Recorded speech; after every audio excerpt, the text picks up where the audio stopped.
Sa ating mundo, maraming lugar ang sadyang hindi pangkaraniwan. Napipila lang natin o pupuntahan. Let's go! Number 6. Mga kakaibang piramid sa China.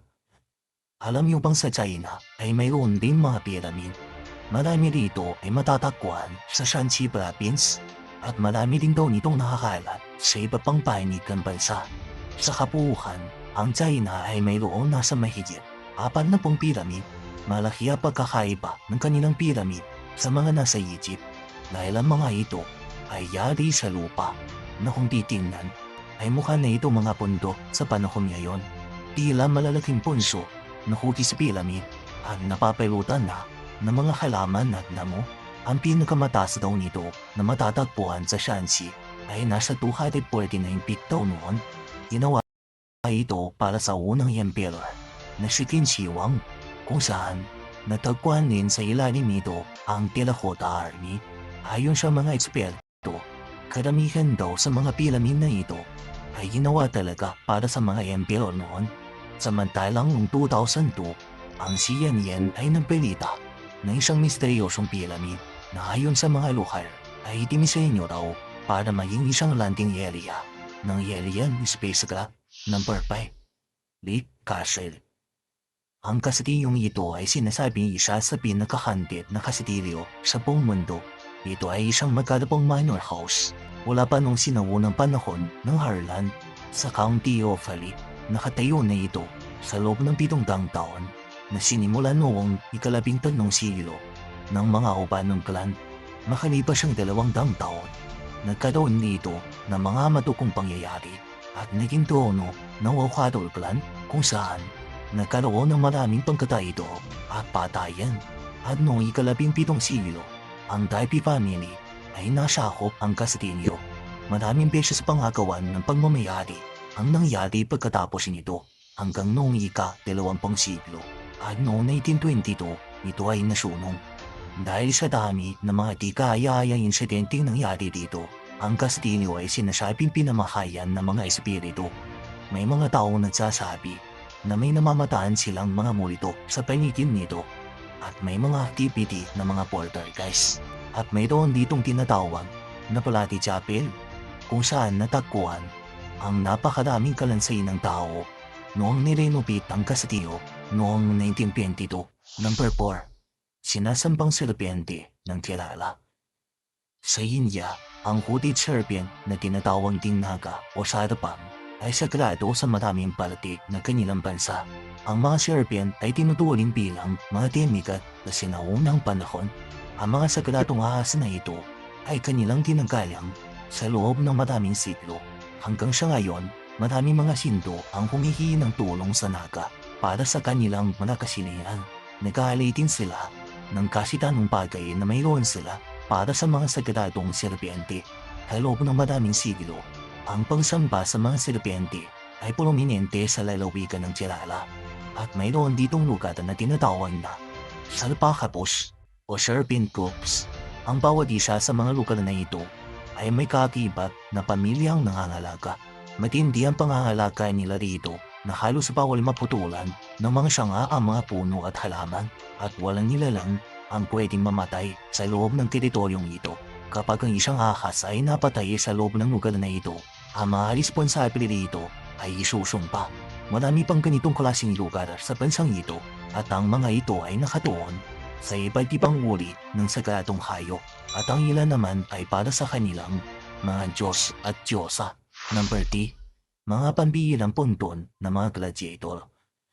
Sa Turkey, ang mga archaeologists ay pinag-aaralan ang sinaunang syudad na Anabarsa kung saan natagpuan nila ang mga pambihirang punton na mga gladiator.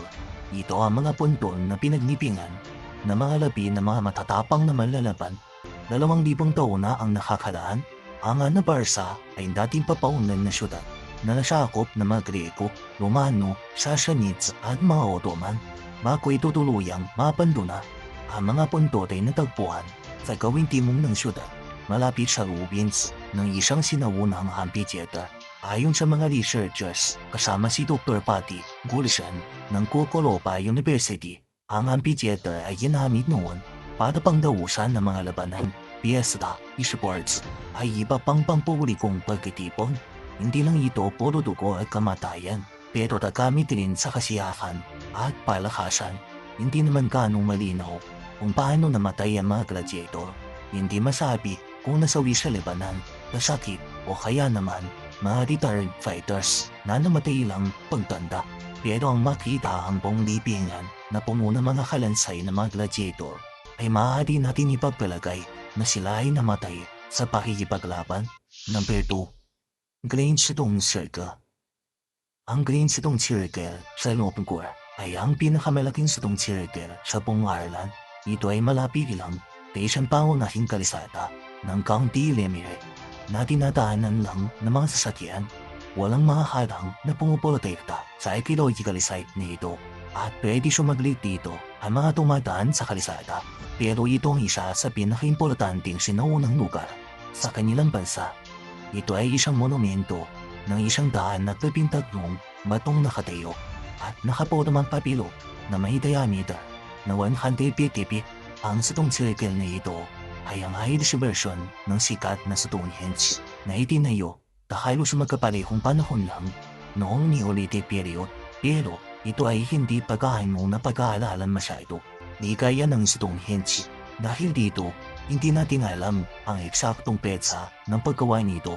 Ang alam lang natin ay ang entrance nito ay nakahalap sa pagsikat ng araw tuwing summer solstice. Noong nakuha raw ito ng mga researchers noong 1939, natagpuan dito ang ilang buto ng hayop at mga pasyad na palayo. Sa kadahilan ng ito, ipinapalagay ng mga eksperto na ang circle ay ginamit noon para sa mga sagradong ritual. Na alam naman natin na karamihan sa mga ritual ay may kasamang pagsasakripisyo sa mga hayop. Number 1. Valley of Death Corpets. Ang maliit na bayan ng Jatinga sa India ay kilala rin bilang The Valley of Death. Ito ay nasa hilagang silangan ng lalawigan ng Assam na napapalibutan ng mga bundok.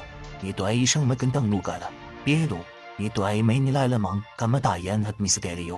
Mayroong isang natural na pinaminan ang nagaganap sa bundok na ito kung saan marami namamatay na ibon taon-taon. Mayroong maliit na parte ng lupain nito na tinipirasan ng nasa 2,500 katao na isa rin sa dasilan ng pagkalahok ng mga ibon. Kadalasang nagsisimula ito tuwing September pagkatapos ng panahon ng tag-ulan.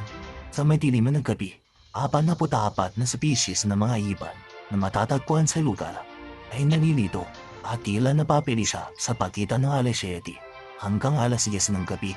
Lumitiretso ang mga ito papunta sa mga ilaw ng kabahayan at bumabagsak sa lupa hanggang sa mamatay. Kaso nga lang ang mga lokal ay may matandang paniniwala na ang mga ibon ay mga espiritong pinapakawalan para magkasik ng ligim sa kanilang bayan. Kaya naman, ang mga ibong hindi mahuhulog sa lupa ay pinapatay rin ng mga mamamayan. Pero kahit na tumigil ang mga tao sa pagpatay sa kanila, ang mga ibong ito ay kusang pumapagsak at namamatay. Ang mga siyentipiko ay naniniwala na ito ay isang pambihirang kombinasyon ng malakas na hangin, makapay na hamog at mataas na lugar. Isama pang mga ilaw na nagmumula sa nayon na nagdudulot ng pagkalito sa mga ibon. Ang mga wildlife activists ay nakipag-unayan na sa mga lokal na itigil na ang pagpatay sa mga ibon. At sa ngayon ay napawasan na ng 40% ang hantas ng mga namamatay na ibon. Pero hindi pa rin ito napapahinto ang kusang pambagsak ng mga ibon taon-taon na tila ang mismong lugar ay galit sa mga ito.